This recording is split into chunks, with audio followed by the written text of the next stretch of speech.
कर्नाटक में हिजाब को लेकर विवाद बढ़ता जा रहा है और छोटी सी बात काफी बड़ी बनती जा रही है। इसके ऊपर राजनीति सब तरफ से हो रही है। राज्य के कई शहर इस विवाद की चपेट में हैं।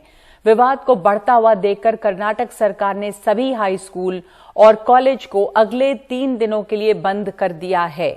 आज बागलकोट, मांड्या, उडुपी, शिवमोगा में भी इसको लेकर प्रदर्शन हुए हैं, जिसकी ये तस्वीरें आप देख रहे हैं। ये कई अलग अलग इलाकों में प्रदर्शन किया गया है। मांड्या में, उडुपी में, शिवमोगा, बागलकोट, इन तमाम जगहों पे प्रदर्शन तो हुआ ही है।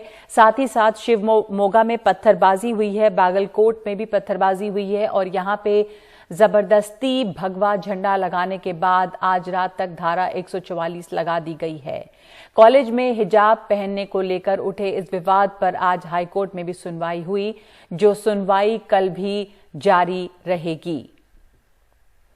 और हमारे साथ इस वक्त मौजूद है मेरे सहयोगी निहाल किदवई। निहाल, हम अलग अलग इलाकों की तस्वीर देख रहे हैं। बागलकोट है, शिवमोगा है, जहां पे पत्थरबाजी भी हुई है, तो ये प्रदर्शन जो है वो हिंसक भी होते जा रहे हैं। और ये जो बात है हिजाब पहने या हिजाब ना पहने, इस पर जो प्रतिक्रिया हुई है वो काफी ज्यादा बढ़ती जा रही है। निहाल,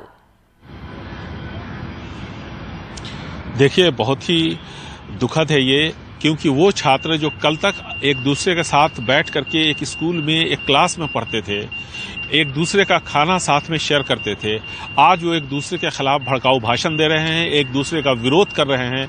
और ये देश के लिए अच्छा नहीं है। जो हालात यहाँ पर पैदा हुए हैं, इससे कर्नाटक की छवि भी खराब हुई है।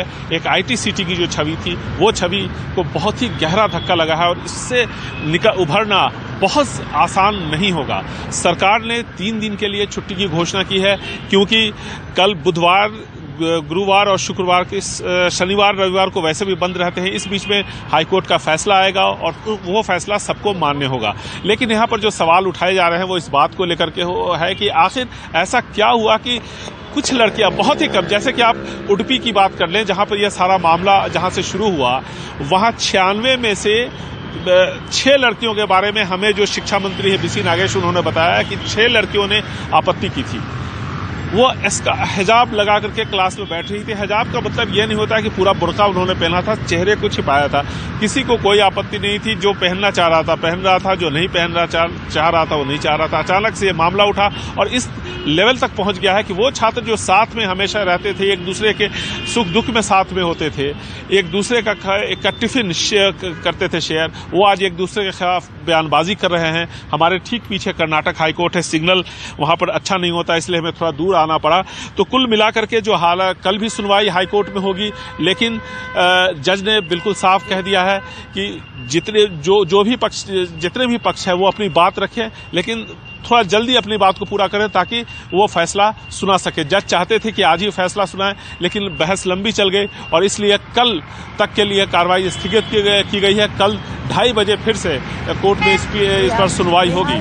शिक्षा मंत्री ने इस बारे में अभी तो कोई बयान नहीं दिया। थोड़ी देर बाद उनकी प्रेस कॉन्फ्रेंस है। जी, मैं कह रही हूँ ये बहुत अफसोस की बात है कि एक छोटी सी बात, और ये हमेशा से रही कि कुछ लोग हिजाब पहनते हैं, कुछ नहीं पहनते हैं, कुछ बुर्का पहनते हैं, कुछ नहीं पहनते हैं। ये लोगों की अपनी मर्जी पर होता है। और जैसा आप कह रहे हैं कि कॉलेजेस में जहां पर छात्र एक दूसरे के साथ रहते थे, वो इतना बंटवारा हो गया है कि 2 गुट हैं। और आप तस्वीरें देखिए, बुर्का पहने, हिजाब पहने लड़कियां भी नारेबाजी कर रही हैं, भगवा शॉल ओढ़े लोग भी नारेबाजी कर रहे हैं। किस तरह से राजनीतिक पार्टियां जो हैं, दोनों ही गुटों को बढ़ावा दे रही हैं। देखिए, बहुत साफ है कि ऐसा नहीं है कि पहली बार 2, 3 या 6 लड़कियां हिजाब पहन करके क्लास में गई, लेकिन सवाल ये उठता है कि अचानक ये अभी क्यों हुआ। अगर इसकी आप जांच करें तो आपको पता चलेगा। थोड़ा सा इसके बैकग्राउंड में जाना होगा। ये मैंगलोर और उडुपी का जो इलाका है, वो पिछले 2.5 दशकों से आप देखिए तो संस्कृति और गौ रक्षा के नाम पर वहां पर काफी हंगामा होता रहा है। आपको याद होगा पब पे हमला भी इसी मैंगलोर में हुआ था, उडुपी से नजदीकी है वो। तो कुल मिलाकर के क्या हुआ कि कांग्रेस यहाँ पे काफी मजबूत थी, 2007-8 में जो यहाँ पर चर्च पे बहुत हमले हुए, उसके बाद 2008 में जो विधानसभा के चुनाव हुए, उसका नतीजा ये हुआ कि दक्षिण कन्नड़ा जिला, जहां मैंगलोर और ये उडुपी आता है, वहां की 8 में से 4 सीटें कांग्रेस को मिली, 4 बीजेपी को मिली। उसके बाद क्या होता है? उसके बाद पब पे हमला होता है, संस्कृति के नाम पर काफी बवाल यहाँ पर होता है, कुछ हिंसा होती है दोनों तरफ से, और इसका पोलराइजेशन इतना ज्यादा होता है कि छात्र, जो युवा वर्ग है, वो नाराज हो जाता है। 2013 में जब विधानसभा के चुनाव हुए तो इन 8 सीटों में से 7 सीटें कांग्रेस को मिली और 1 सीट बीजेपी को मिली। ये नाराजगी थी बीजेपी के लिए, लेकिन फिर बीजेपी की वापसी होती है 2018 के चुनावों में, और इसमें यहां पर लव जिहाद, धर्मांतरण रोकथाम और साथ ही साथ गौरक्षा और ये सारे मुद्दे यहां पर उठे। और उसके बाद क्या हुआ कि 2018 में जो विधानसभा के चुनाव हुए, उसमें 8 में से 7 सीटें बीजेपी को मिली।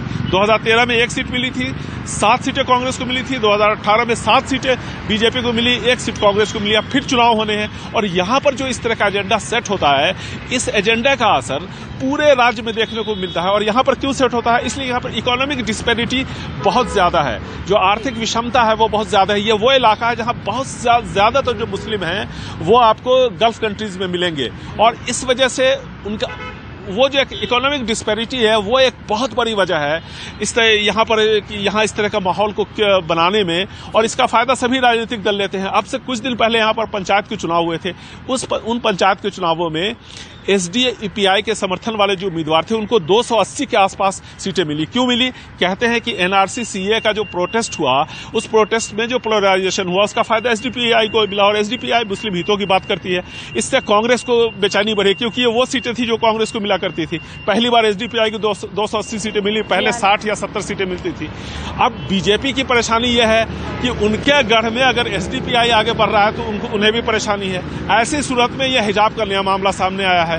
जाहिर है कि पोलराइजेशन की कोशिश है, लेकिन दुखद यह है कि इन राजनीतिक दलों के चक्कर में, भले ही ये सभी जितने भी राजनीतिक दल हो अपने आप को इससे अलग कर रहे हैं आधिकारिक तौर पर, लेकिन इतना ज्यादा मास मोबिलाइजेशन छात्रों का बगैर इनके समर्थन के नहीं हो सकता है।